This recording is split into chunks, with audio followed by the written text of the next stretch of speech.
Lucas capítulo 14, versículo 25. Milhares de pessoas acompanhavam Jesus. Então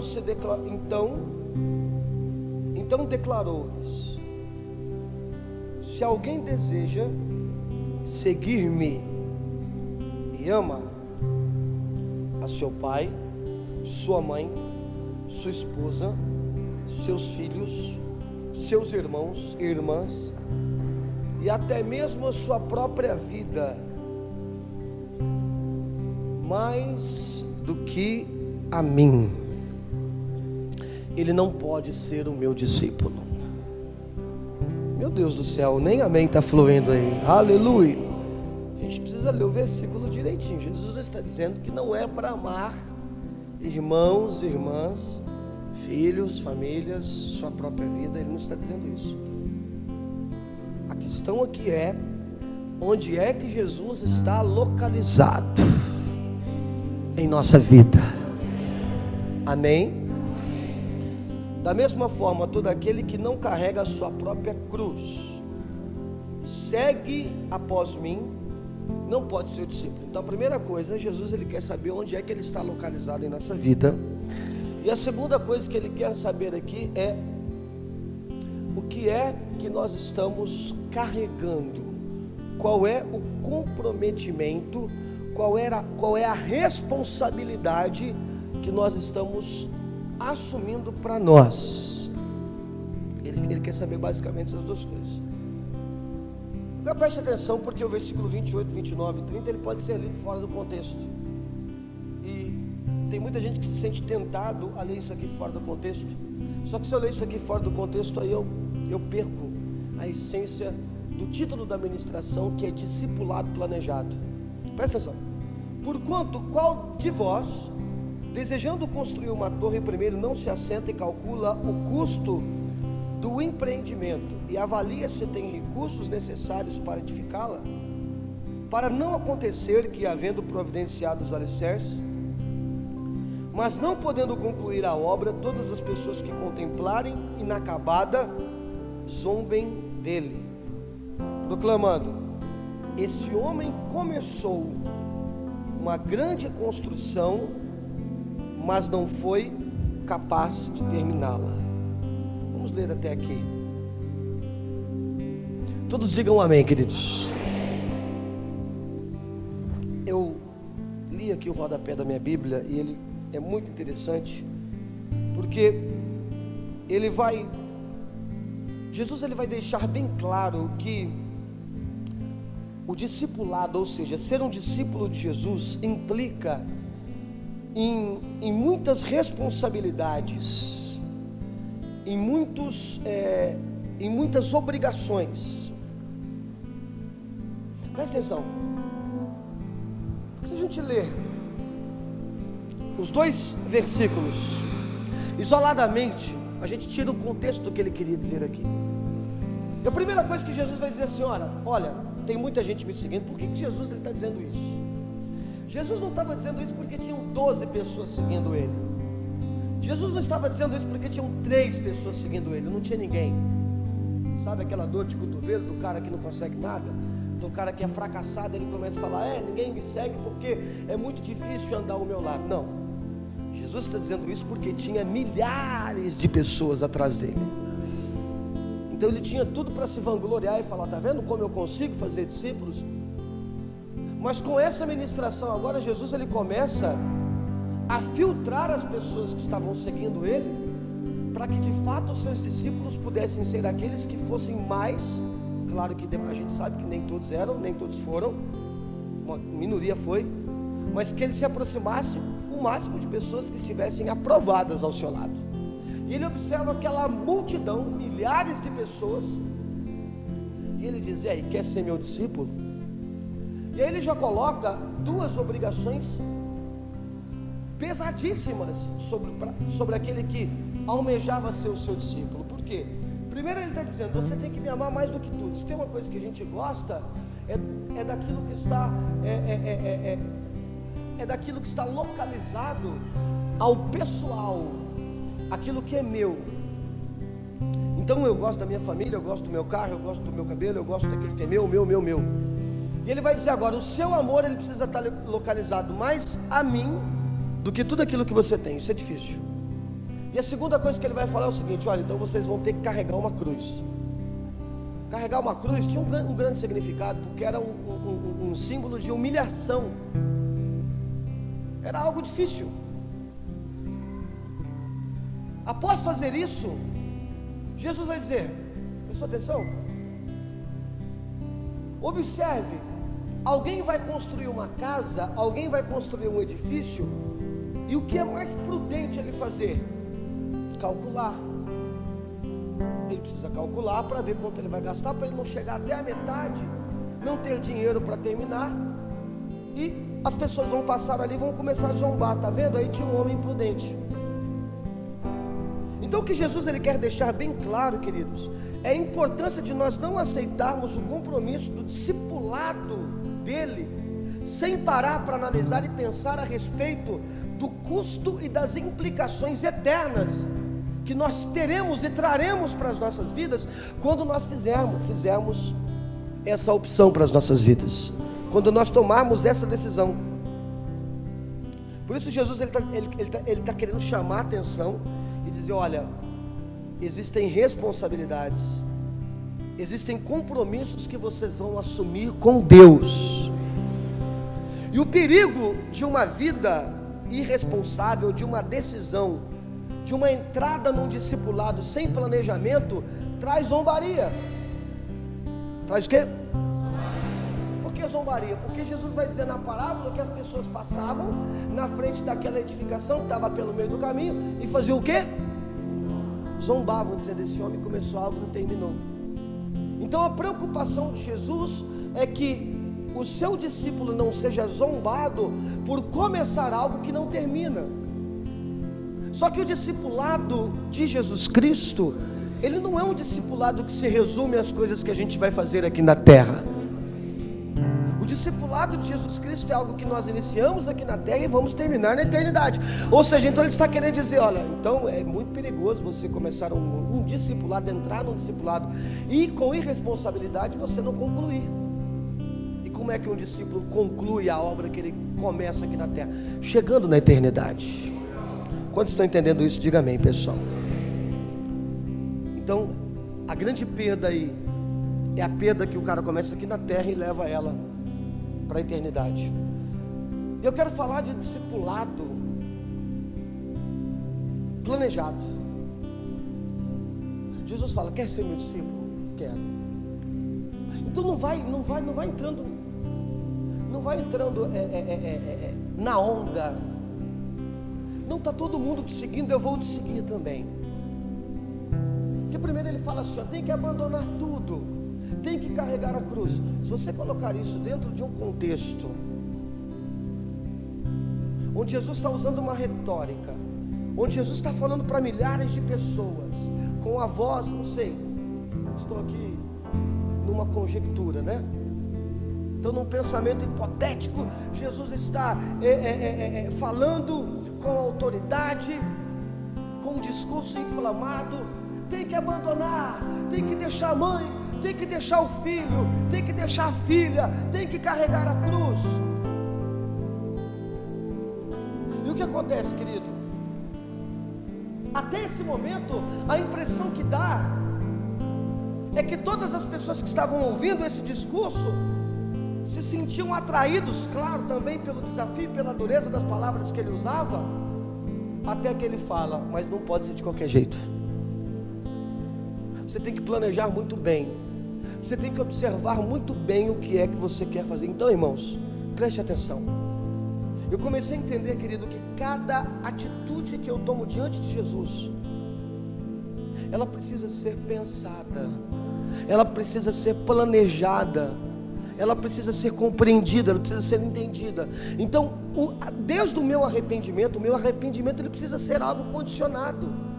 Condicionado o que, pastor? Condicionado ao meu raciocínio, ao meu pensamento, ao meu entendimento, à minha compreensão. Sabe, tem gente que vem para a igreja, querido, Por exemplo, num culto aí que está tendo um mover, e ele está chorando devido aos pecados que ele tem, está sentindo a ministração forte, aí o pastor fala: vem todo mundo para frente, quem precisa de perdão? Tem gente que vem e pede perdão, mas não muda, porque de repente ele foi sensibilizado por uma música, ele foi sensibilizado por muita coisa, mas o arrependimento dele não foi planejado, não foi intencional, não está condicionado a um exercício do qual a pessoa colocou em balanças justas o que ele estava fazendo e o que ele deveria fazer, e ele foi condicionado a um momento de acolhimento. Por quê? Porque ele falou: olha, aquilo que eu tenho que fazer é muito mais do que isso que eu estou fazendo, ou são coisas antagônicas, por isso eu quero mudar. Jesus está chamando a atenção que todo chamado que Ele está querendo implantar no coração dos seus discípulos, todo trabalho, todo exercício, todo ministério, precisa ser algo tomado por uma decisão que não foi uma decisão emocional, não foi uma decisão irresponsável, não foi uma decisão momentânea, não foi, sabe, aquelas ideias que você tem assim, de cabeça, você não está pensando em nada aquele dia, você não consegue pensar no que você está fazendo, você toma uma decisão, depois você fala: nossa, por que eu fiz isso? A gente faz isso de vez em quando, não é? Meu Deus, parece que vocês estão morrendo. Fala aí, irmão. A gente, sabe, você chega assim e fala assim: você está passando em frente ao pet shop, e aí você vê um cachorro lá, você mora num apartamento de 50, de 40, hoje em dia tem uns apartamentos que está cada vez menor, né? Daqui uns dias vão inventar um apartamento que você não vai poder nem dormir nele, só entra lá, tira uma foto e sai, que é o estúdio, né? Aí você mora num apartamento apertadinho de 40 metros, ainda tem o privilégio de ter 5 filhos dentro desse apartamento, para poder ficar bem organizado. Aí você está passando em frente à loja do pet shop, você compra um cachorro. Deu na minha cabeça comprar um cachorro. Ah, que bonitinho, que raça que é? Não, é um pequenininho São Bernardo, é a coisa mais linda. São Bernardo número 1, toy. Fala: mas tem São Bernardo toy? Tem. O que eu comprei é... De repente o bicho cresce na sua casa, parece mais um hipopótamo. Você fala: onde eu estava com a cabeça? O cocô do bicho parece mais um... não é? E agora o que eu faço com isso? Eu falei: pois é, quem manda você comprar? Gastou um dinheiro, passou no cartão, está devendo o cartão, agora tem que dar o bicho, mas se dá o bicho as crianças vão ficar com depressão. Nunca fez umas coisas assim, irmãos, que você fala: por que eu fiz isso? Eu lembro uma vez que eu comprei um carro 4.1. Não, rapaz, não, era uma porcaria, uma maré. 4.1. Olha que eu acabei de assinar um contrato, tá comprado. Falei: por que eu fiz isso, rapaz? Meu Deus do céu. Carro, de todos os problemas que eu tive na minha vida, esse foi um dos problemas que eu quase não consegui resolver, irmãos. Até achei que eu ia levar esse problema para a eternidade. Ano passado eu consegui resolver. Foi o carro que deu o maior problema na minha vida, irmão. Eu vendi, o cara não passou o carro pro nome dele, foi um rolo, e deu polícia, e deu Lava Jato, deu FBI, deu narcóticos, veio todo mundo em cima de mim por causa desse carro. Que rolo! Tem coisa que você faz sem pensar, não faz?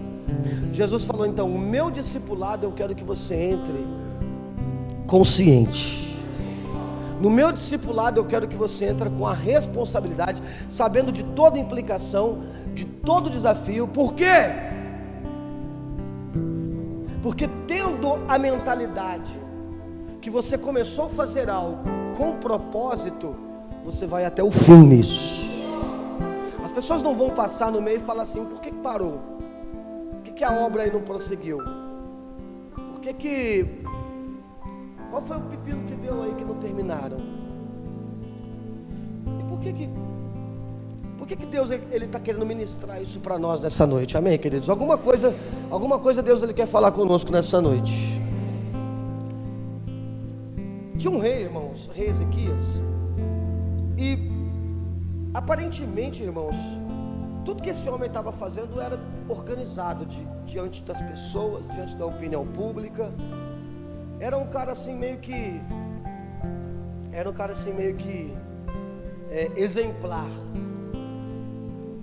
Até que Deus manda o profeta Isaías e diz assim para ele: olha, o profeta Isaías foi e disse assim para ele: assim diz o Senhor, põe em ordem a tua casa, porque morrerás. Uma coisa, irmãos, é você pegar uma pessoa que está com a vida desorganizada e você falar para ela: organize a sua vida. Outra coisa é você pegar uma pessoa como Ezequias, que aparentemente estava restaurando o reinado. Ele pegou o reinado das mãos do pai à casa, e estava tendo atos de fidelidade, atos de justiça, e Deus fala: arruma a casa, porque você vai morrer. Amém, queridos? Eu tenho comigo, querido, que organizar a vida dele foi o processo que Deus queria que ele executasse, para que ele pudesse ter êxito no grande desafio que ele enfrentaria, que era um embate contra o rei Senaqueribe, que era o rei da época. Eu não tenho comigo que Deus falou assim: olha, arruma a tua vida, porque você vai morrer com uma doença daqui a 15 dias. Não é isso. Deus chamou ele e falou: eu quero que você organiza, porque eu quero te dar vitória perante o seu maior inimigo. E aí Deus acrescenta a ele 15 anos de vida. Irmãos, o problema, querido, é que às vezes nós estamos num discipulado desorganizado. O problema é que às vezes nós estamos num discipulado que não há planejamento. E quando não se há planejamento, nós vamos fazendo as coisas por instinto, nós vamos fazendo as coisas no calor da emoção, nós vamos fazendo as coisas por necessidade. E o problema disso, irmãos, é que nós não vamos visualizar em nossas vidas os resultados que Deus tem esperado e planejado para nós. A menos que nós sejamos sensíveis a tudo que Ele tem falado ao nosso coração e obedeçamos os processos estabelecidos por Ele e façamos a nossa parte. Amém, queridos? Lembra que se Moisés não tocasse, não usasse o cajado que Deus havia dado na mão dele, no mar, ele não se abriria. Então todo o processo estabelecido por Deus precisa ser executado. Isso é a parte ordinária que nós fazemos. Entenda bem, a nação de Israel, ela era recém-criada. Então, agora Deus ele queria sistematizar uma compilação, um processo de lei, para que aquela nação recém-formada pudesse ser governada pelas leis divinas de Deus. E Moisés era o grande juiz. Moisés era o grande líder que ensinaria isso para as pessoas. Esse era o chamado dele. Ele ia discipular as pessoas a terem uma vida guiada, dirigida por Deus, pelo Eterno. E olha como ele começa a fazer esse processo. Coloca para mim aí, Gênesis capítulo 18, versículo 13, olha só. No dia seguinte assentou-se Moisés para julgar as questões do povo, e as pessoas estavam em pé diante de Moisés, desde a manhã até o entardecer. Vai passando bem rapidinho. Deixa eu dar uma dica aqui, quando eu chegar aqui, ó, no manhã, você já joga para frente, você já aperta o next, porque aqui eu vou aqui, ó, só tapa, quer ver, ó?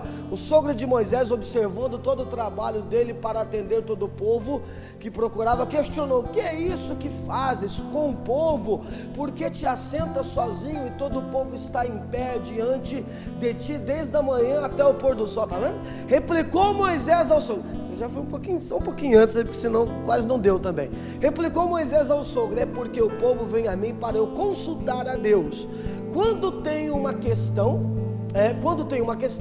vem a mim, julgo entre um e outro, e lhe faço conhecer os mandamentos e as leis de Deus, o Senhor. O sogro de Moisés lhe sugeriu: presta atenção, não é bom o que você faz. Certamente em breve ficareis exausto, tu e teu povo, porquanto esta tarefa é sobremodo pesada para ti, e não te será possível realizá-la sozinho. Agora, pois, escuta o conselho que te darei, para que Deus esteja contigo. Representa o povo diante de Deus, e introduza suas causas junto a Deus. Presta atenção, porque esse versículo 19 aqui é muito importante. Próximo. Ensina-lhes os estatutos e as leis, faz-lhes conforme o caminho a seguir, os estatutos que devem tomar. Mas escolhe no meio do povo homens capazes e tementes a Deus, que sejam dignos de confiança, inimigos do ganho desonesto. presta atenção nisso, estabelece-os como chefes de 1000, chefes de 100, chefes de 40 e chefes de 10. Eles julgarão o povo em todo o tempo, toda a causa mais complexa trarão a ti, mas para todas as questões menos difíceis eles mesmos poderão encontrar a solução. Desse modo serás mais leve para ti, pois esses líderes te ajudarão a dividir o trabalho, presta atenção, dividir o trabalho e levar o peso diário da carga. Se assim fizeres e se desta maneira Deus te instruir, poderás então suportar as dificuldades. Amém, queridos? Acorda aí, irmãos. Amém?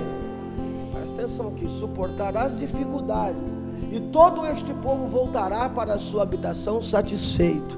Moisés acatou o conselho de seu sogro e fez tudo como lhe havia sugerido. Então olha para mim aqui, irmãos. Então isso aqui é um exemplo bíblico muito claro de tudo aquilo que nós estamos falando a respeito do discipulado planejado.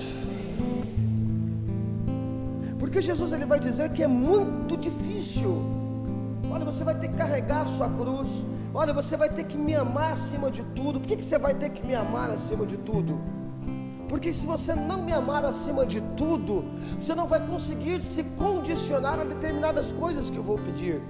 Por isso você precisa planejar a sua vida, você precisa arrumar a sua casa, você precisa assumir as suas responsabilidades, o seu comprometimento, você precisa entrar neste caminho do qual você vai decidir me seguir consciente.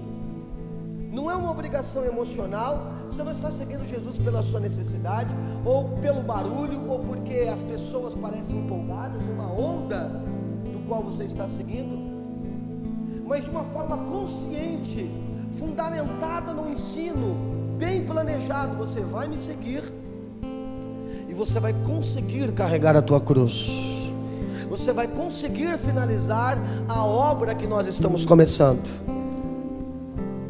Então, Israel, nação recém-formada, eles precisavam de lei, eles precisavam de diretrizes, eles precisavam de direções, e ninguém melhor do que para dar direções e diretrizes para aquele povo do que Moisés, que era um homem que falava face a face com Deus.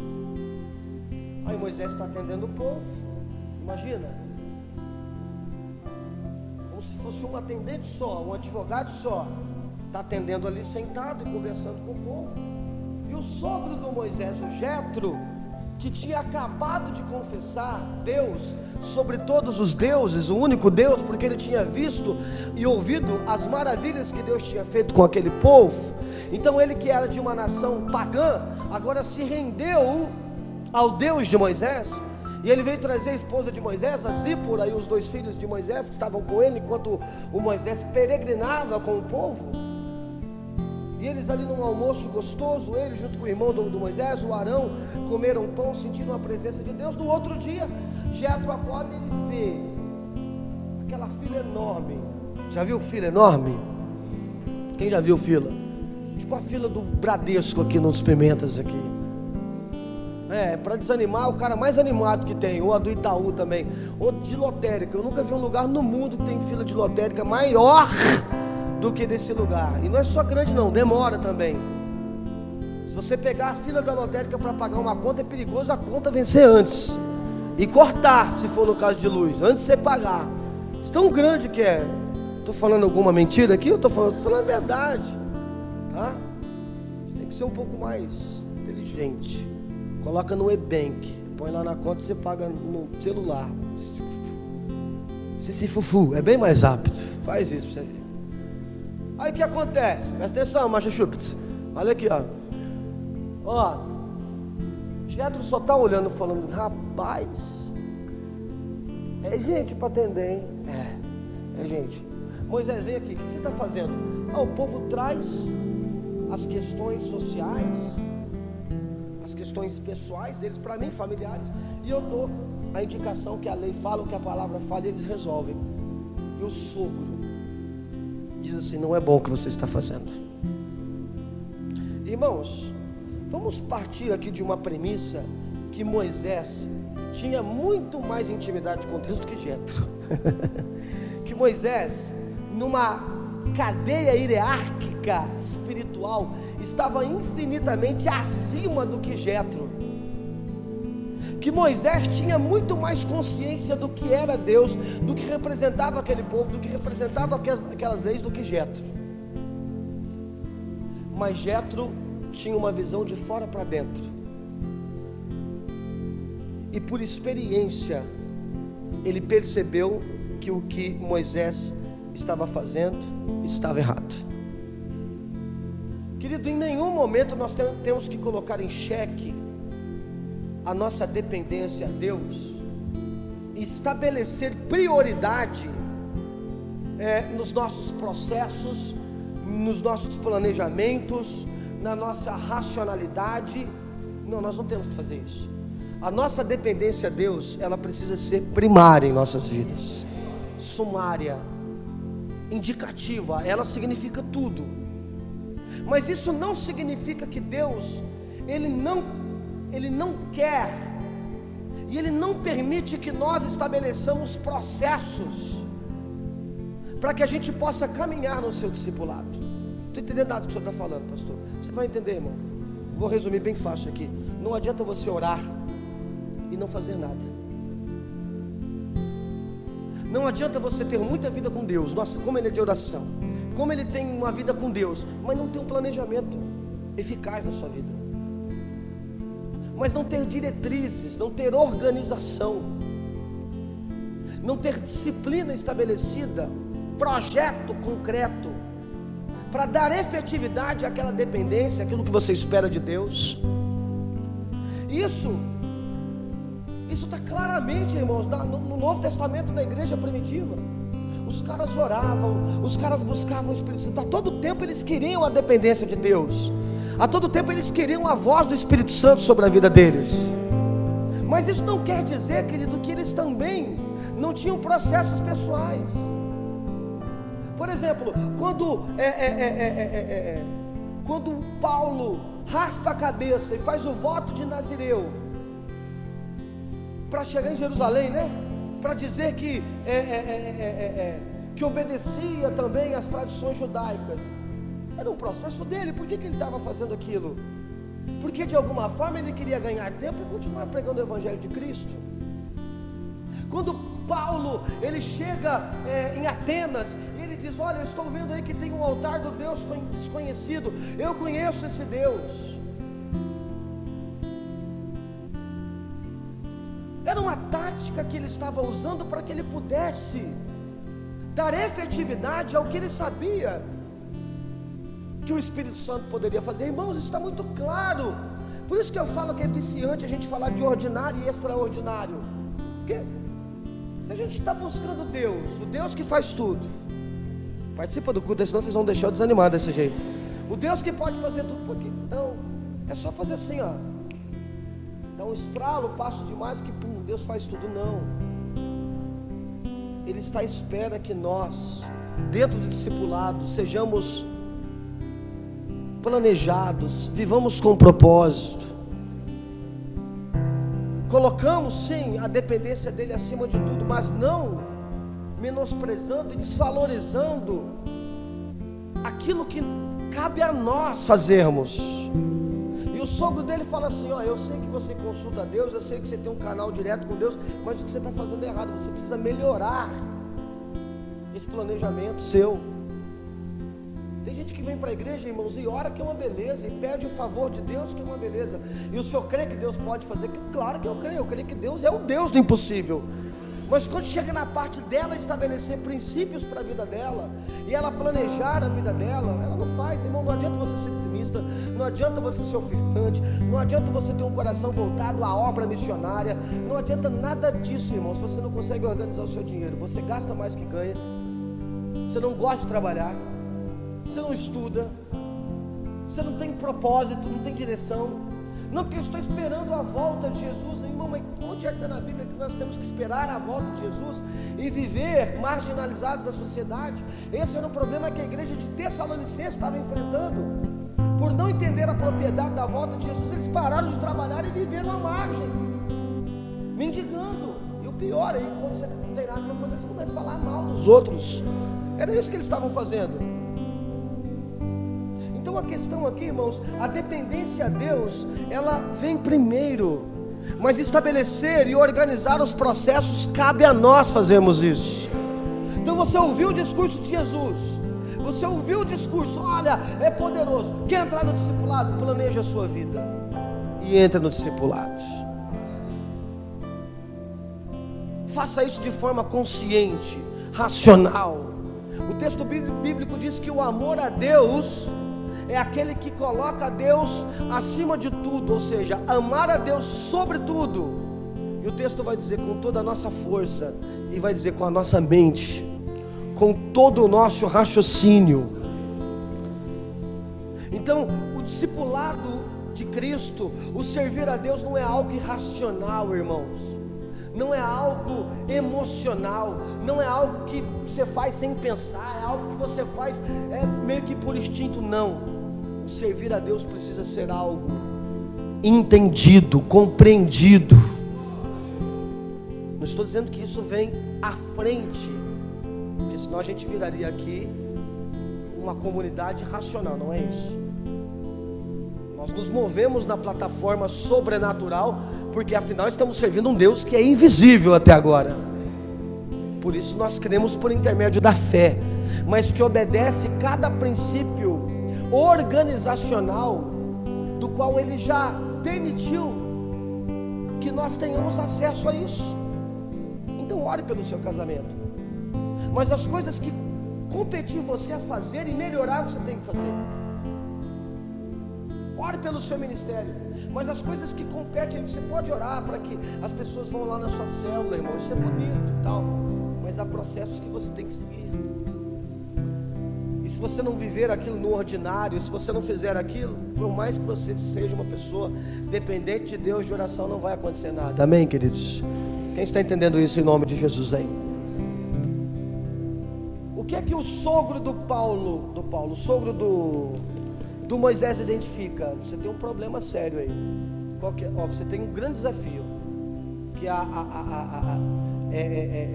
se você fizer todo o conselho que eu estou dando, você vai conseguir suportar a dificuldade do seu chamado. Carregar a cruz é algo fácil? Então você tem aí já um primeiro problema, que a missão que Deus está te dando, ela é hard, ela é pesada. E se você estiver sozinho, querido, você não vai conseguir. Em Mateus capítulo, em Lucas capítulo 6, não, Marcos capítulo 6, a gente leu esse texto aqui esses dias na igreja.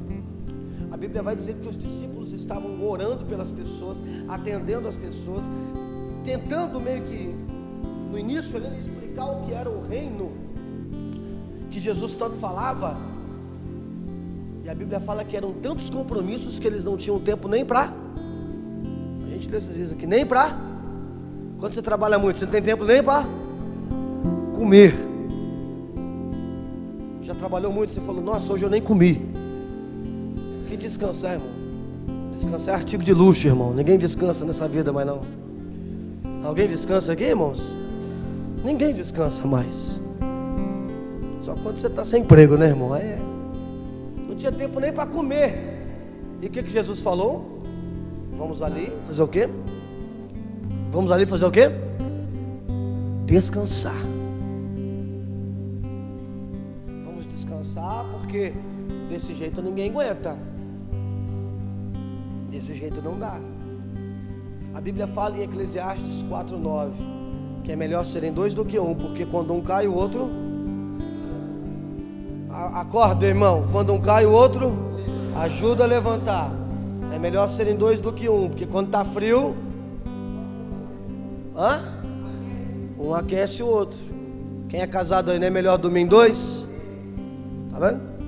Você não é casado, bem feito, abraça o cachorro. É muito pequeno, compra o São Bernardo, né? Amém? É melhor serem dois do que um. Fala outra coisa lá, um vai para a guerra, né? Vai para a guerra, perde, contra dois resiste mais, não é isso? Vocês estão lendo a Bíblia, que é uma beleza, hein, irmãos? Aí depois fala que o cordão de três dobras é mais difícil de ser arrebentado que um cordão de 2 dobras, não é isso? Vocês já leram isso na Bíblia, irmãos? O texto está chamando a atenção da possibilidade de nós executarmos as nossas obrigações implicadas por Deus, na companhia de pessoas que vão nos ajudar a carregar e aliviar os nossos fardos. E qual foi a observação que o sogro de Moisés viu? Você está? Fala, irmão, você está sozinho, sobrecarregado. Você está sozinho, você está sobrecarregado. E qual é o problema de você estar sozinho? Não ter com quem ajudar, a compartilhar. Isso traz o que? Enfado, cansaço. Então o que acontece? O seu dever, ele está acima do que você se planejou. O seu projeto, ele está acima da sua organização, da sua capacidade. E agora você não termina o que você começou e todo mundo zomba. E aí está o grande problema, irmãos. Quando a gente vai assumindo responsabilidades em nossa vida sem planejamento, e mais cedo ou mais tarde isso traz cansaço, isso traz peso. E a chamada de Deus pelo profeta Isaías para Ezequias era: arruma a tua casa, senão você vai morrer. Sabe, querido, tem coisa que se você não arrumar na tua vida, aquilo vai matar você. Tem coisa que se você não organizar na sua vida, aquilo vai ser motivo de vergonha. E quem é que está enxergando isso? O sogro do Moisés. Porque Moisés estava lá, ó. O texto está dizendo, ó, e ele trabalhava, e ele trabalhava, e ele atendia. E o sogro, cara, você está atendendo as pessoas desde de manhã até a noite. Não é bom o que você está fazendo. Era bom o que ele estava fazendo, irmãos? Claro que era bom, irmão. Era bom para as pessoas, mas não era bom para ele. Porque se você precisa de um bom advogado, de um bom médico, você vai lá e ele te ajuda, beleza, mas não era bom para ele. Por mais que era o que Deus queria que ele fizesse, porque Deus queria que ele desse a consciência que aquele povo era uma nação, eles precisavam das leis de Deus para serem governados. Para as pessoas era bom. Foi Deus que mandou ele fazer aquilo? Foi Deus que mandou ele fazer aquilo. Era de Deus ele fazer aquilo? Só que se ele não seguisse um processo, um planejamento, não seria bom para ele. Irmão, tem coisa que nós temos que fazer. Tem coisa que Deus quer que façamos. Tem coisas que são boas e precisam ser feitas. Tem coisas que é a direção de Deus para as nossas vidas, mas que se não for feita dentro de um planejamento, dentro de um processo, aquilo ao invés de chegar ao seu alvo, aquilo ao invés de cumprir o seu propósito, será motivo de desonra para nós. Não é porque Deus mandou você fazer algo, irmão, que você vai fazer de qualquer jeito, sem disciplina, sem direção, sem processo, sem planejamento. Não é porque isso aqui é Deus mandou fazer, a gente sai fazendo sem pensar, não. A capacidade de pensar, de planejar, de estabelecer tempo, de estabelecer momentos é nossa. E agora você precisa orar, pedir instrução, sabedoria. Mas não tem sabedoria para isso. A Bíblia fala lá em Tiago capítulo 1: peça sabedoria porque Deus dá gratuitamente. Então ore. A sabedoria é o temor ao Senhor, é o princípio, é o início de tudo. Então ore ao Senhor, estabeleça, peça para Ele estabelecer condição, sabedoria. Se você tiver dificuldade, de repente significa que você está muito sozinho nessa. Então peça o olhar de pessoas que estão de fora, como foi no caso de Jetro. Não foi Deus que falou para Moisés: Moisés, você está desgastando muito no atendimento. Moisés não estava lá no Monte Horebe e veio a revelação. Não foi Arão, que era o sacerdote dele, foi um cara que veio de fora. Um cara, se de repente a gente olhasse assim, a gente poderia chamar esse cara, nem é crente. O que esse cara está falando? O que esse ímpio está falando aí, que é o jeito que eu tenho que fazer? Eu sou maior do que ele, rapaz. Eu falo com Deus face a face e vem o meu sogro querer dar palpite no meu ministério. Aí entra a sensibilidade da gente aprender, irmãos, a dar ouvido àquilo que de bom está sendo ministrado a nós. Amém, queridos? Porque a gente se inflama pelo nosso ego e acha que a gente está fazendo tudo certo, não quer ouvir a outra parte. E cabe a gente aprender a ouvir. E aí no caso ele está dizendo: olha, é certo o que você está fazendo, é correto o que você precisa fazer, é de Deus, mas está fazendo errado. E tem hora que nós precisamos organizar os nossos processos, rever os nossos planejamentos, a fim de que a gente consiga cumprir a obra que está estabelecida por Deus dentro do discipulado do qual nós entramos. Nossa, que amém animador, hein, meu Deus do céu. Tá gostoso, hein, Paulo? Tá até abrindo a boca. Acorda. Amém? O que é que você tem que rever, organizar? Quando o Jétro começa a falar com Moisés, ele fala: sabe o que você tem que fazer? Você precisa pegar a lei de Deus e ensinar os estatutos, as leis, para que esse povo conheça o caminho e eles aprendam a seguir esse caminho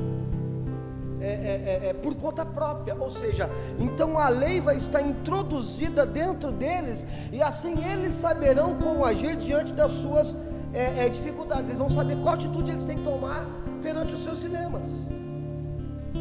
Não, o cara tem um problema, ele traz aqui e você fala: olha, para resolver esse problema está aqui na lei, na página tal. Não, ensina a lei para eles. Ensina a lei para eles, e quando eles tiverem os problemas, eles sabem o que é que eles têm que fazer. E o nome disso, querido, é a gente conhecer o caminho e solidificar a nossa autonomia.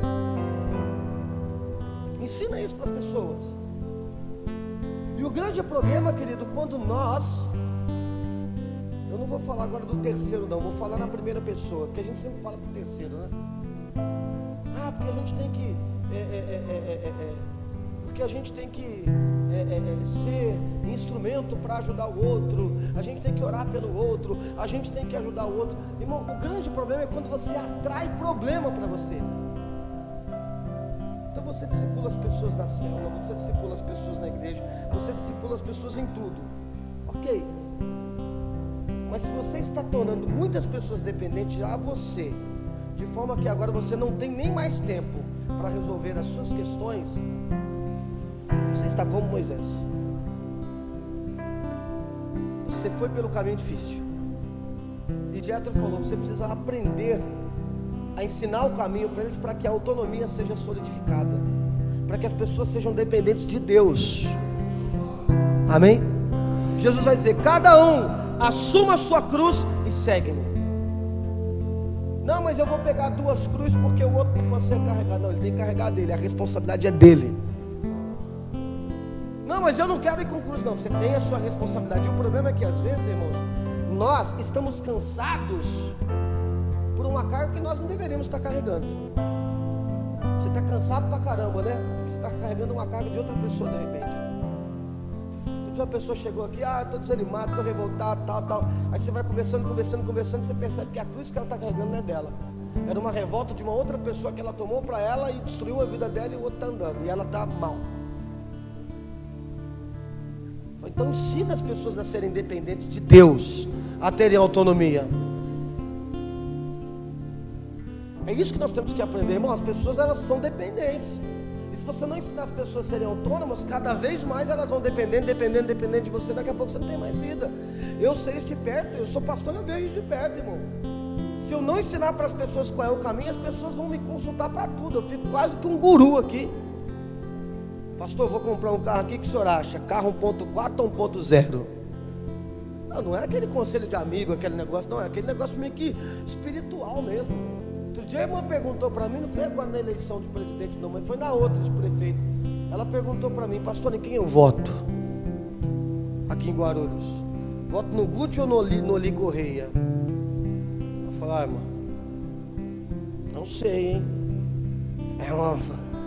É uma guerra boa aí, né? E ela falou: e para vereador? O senhor conhece o pastor Anistaldo? Quem? Taldo. O nome é exótico, né? Conhecer, você não conhece não.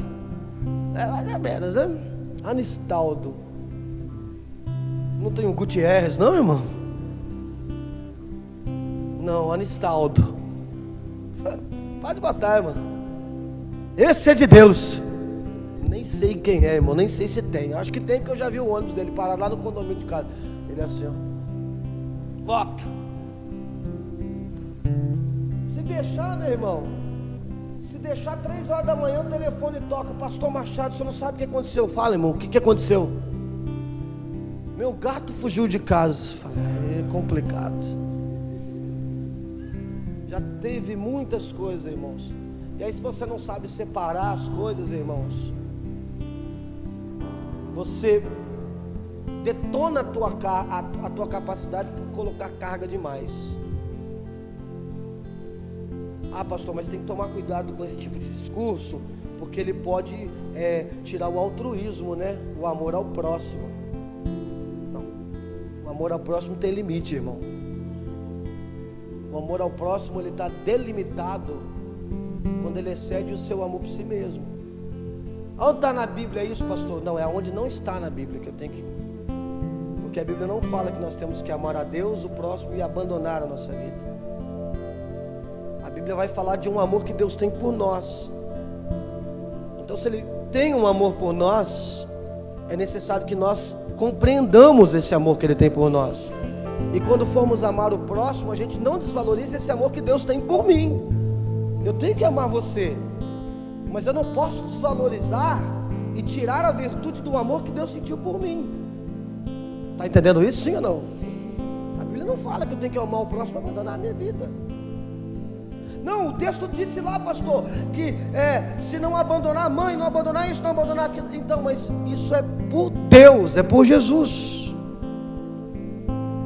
Então todo o meu planejamento, ele acontece para que o meu amor, ele permaneça em Deus.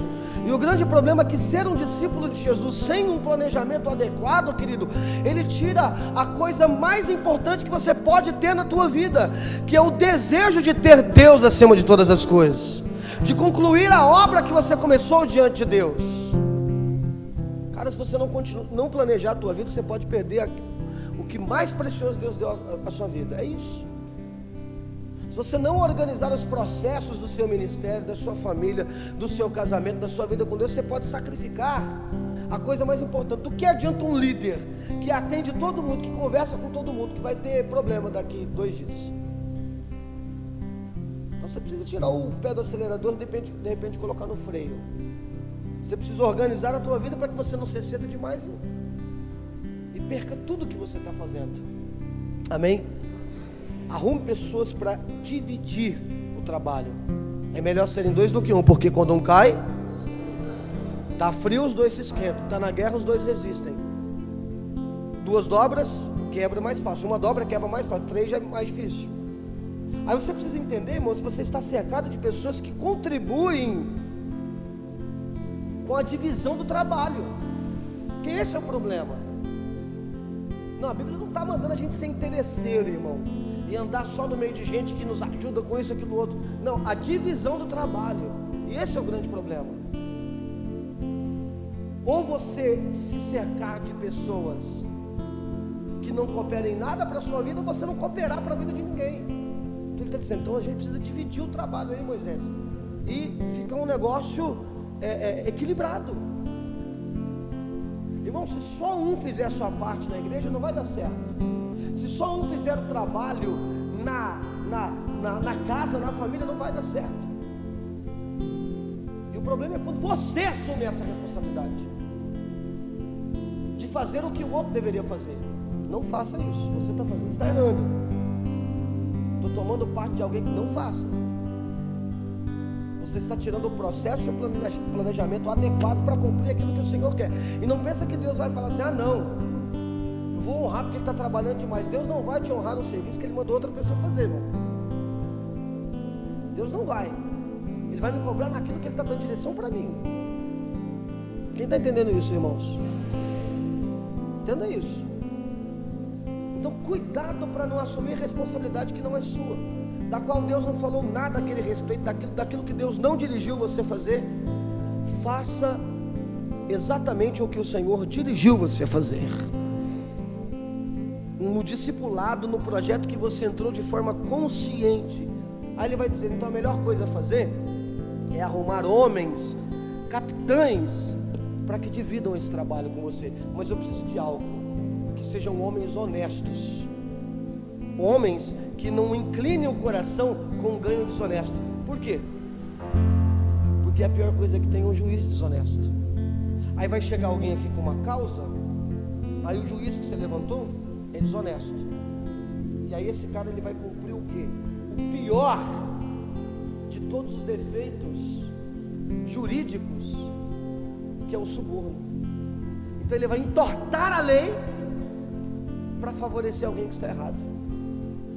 Então esse cara não pode ser amante do dinheiro, ele não pode aceitar os ganhos desonestos, para que ele não se incline daquilo que é direito, daquilo que é certo. Sabe, irmãos, o planejamento adequado em nossa vida é quando nós nos subornamos, é quando nós nos submetemos, é quando nós nos subordinamos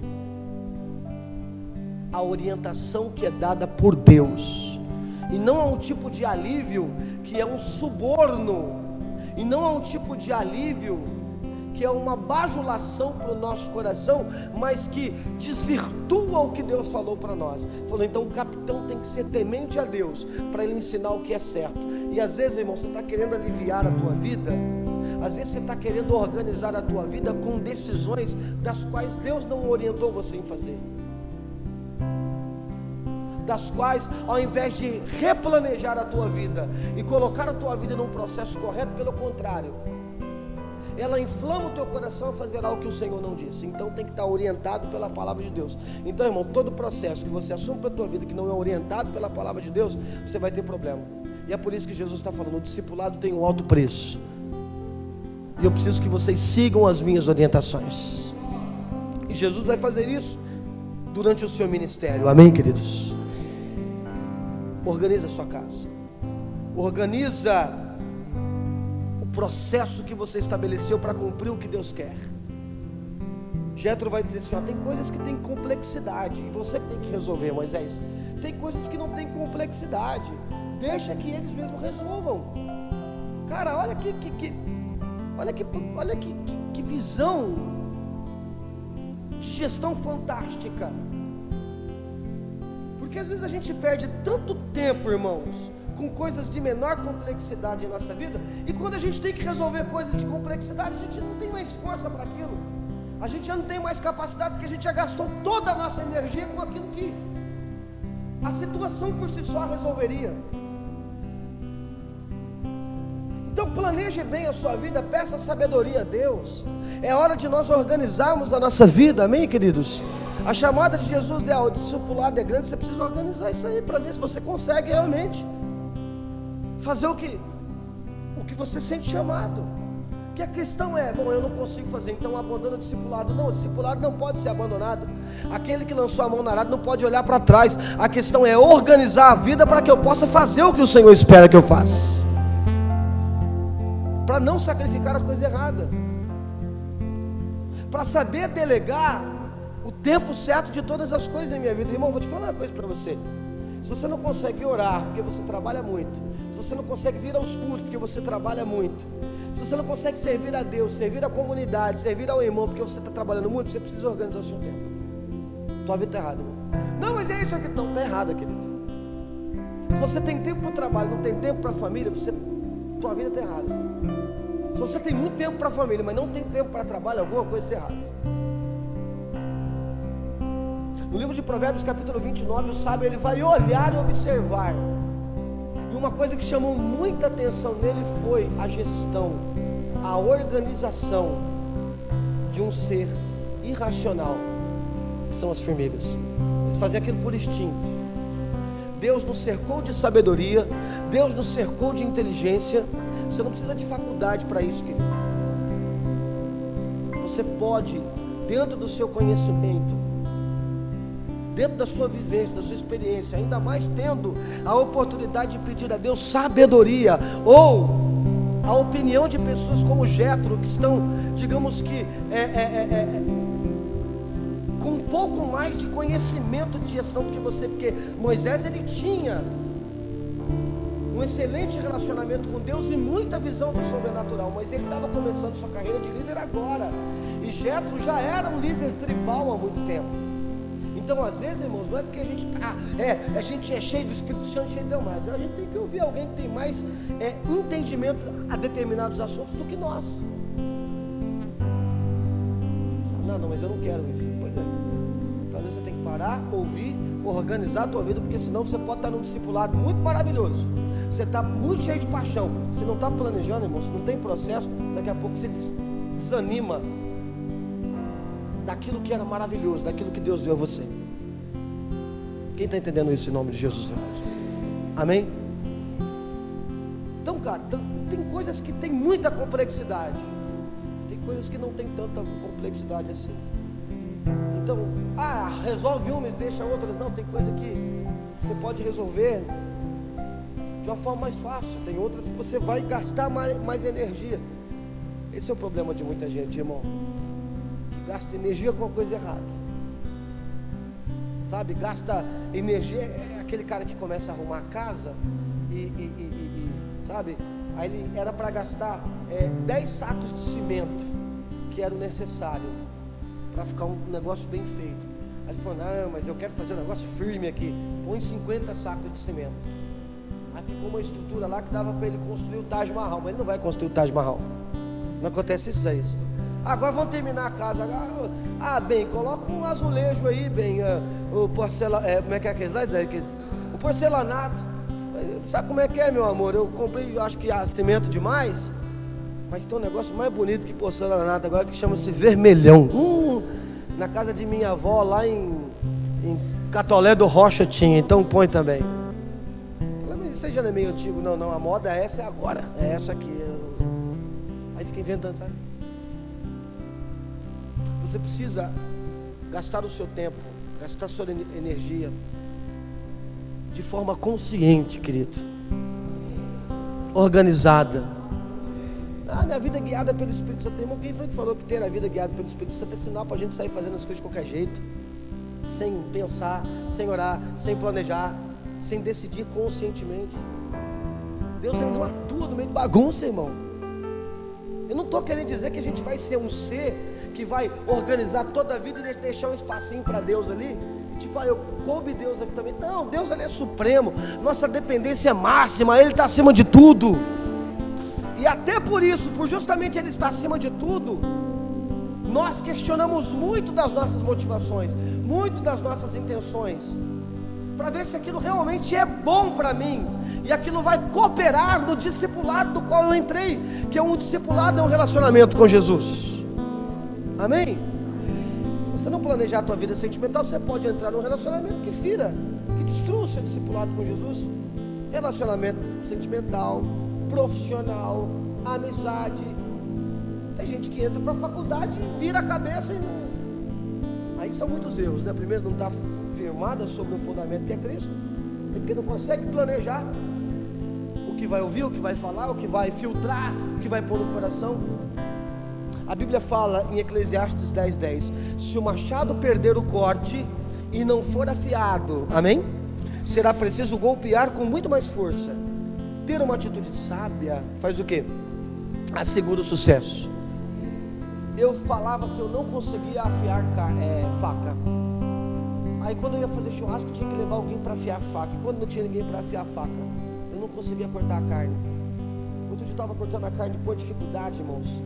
Aí eu estava assistindo um programa, Desafio de Fogo. Os caras, os cuteleiros fazem espada. Aí eu fiquei olhando assim, como é que eles afiam faca. Eu falei, se todo mundo afia, por que eu não consigo afiar? Eu peguei a faca em casa e comecei, irmãos. Irmãos do céu, negócio com afiado, hein? Cuidado quando você brigar comigo lá em casa, hein? O negócio tá cortando até pensamento. Eu tenho uma espada lá que eu ganhei, eu tenho uma faca lá que eu ganhei, que ela é de aço, é um aço lá, sangue nos olhos, irmão, faca na caveira mesmo, é um aço lá, eu ganhei de um amigo meu, é um aço lá que, sei lá, aço do anjo Gabriel, irmãos, aquela faca lá, e ela tá afiada, hein? Pense numa faca afiada.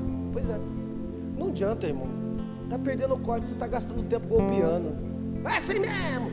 Para com isso, filho. Senta aí, organiza a vida, arruma a tua casa, peça sabedoria para Deus, e assim você vai garantir o sucesso do seu discipulado. Tem gente que está com a vida toda desorganizada, o tempo está desorganizado, o dinheiro está desorganizado, a vida está desorganizada, o coração está desorganizado. E você quer ir na base da violência, na base da força. Não adianta, filho. Vai ficar golpeando. O machado está sem corte. Não vai adiantar. Você está se expondo. Tem um outro texto que diz que você se expõe ao perigo. Então parar, afiar o machado é um exercício que garante o sucesso. Está muito excessivo o seu trabalho, Moisés. Está muito desgastado. Para um pouco. Organiza. Vai melhorar. Quem está entendendo isso, irmãos? Quer garantir o seu discipulado? Planeje. É isso que Jesus estava dizendo. Vai entrar no desafio? É desafiador, hein? A vida é desafiadora. Então organiza a sua vida. Assim como o profeta Isaías, filho de Amós, falou para Ezequias: organiza a sua casa. Você vai morrer. E quando ele organiza, ele tem vitória sobre o seu maior inimigo.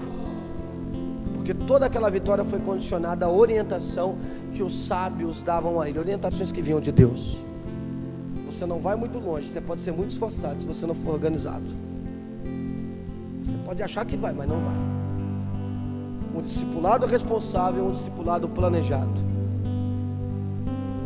Uma vida na dependência de Deus não isenta as nossas responsabilidades e nossos processos. A responsabilidade na sabedoria de organizar nossos passos. Lembre-se que os milagres eram efeitos extraordinários e sobrenaturais que Deus dava como presente às pessoas que dependiam dele. Mas todos os milagres, inclusive os milagres de Jesus, seguiram sistematicamente a ações, a processos dos quais estavam alienados, condicionados à capacidade do homem. Então multiplicar o azeite deixa com Deus, mas arrumar vaso é uma questão sua. Multiplicar os pães deixa com Jesus, mas achar o pão que Jesus vai multiplicar é com você. Tirar o Lázaro daí de fora eu tiro, é comigo, mas tirar a pedra não fui eu que pus não, então vocês tiram. Sempre foi assim. O mover extraordinário de Deus sempre agiu sobre a obediência do homem em suas ações ordinárias, comuns. Tem coisa que você tem que organizar na tua vida e até agora você não fez, irmão. Tem coisa que cabe você sentar e organizar e você não faz. E aí fica se perguntando, por quê?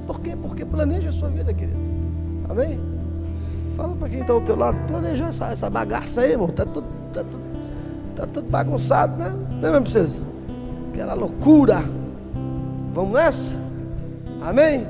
Então vamos aplaudir Jesus, pastor Douglas. Graças a Deus.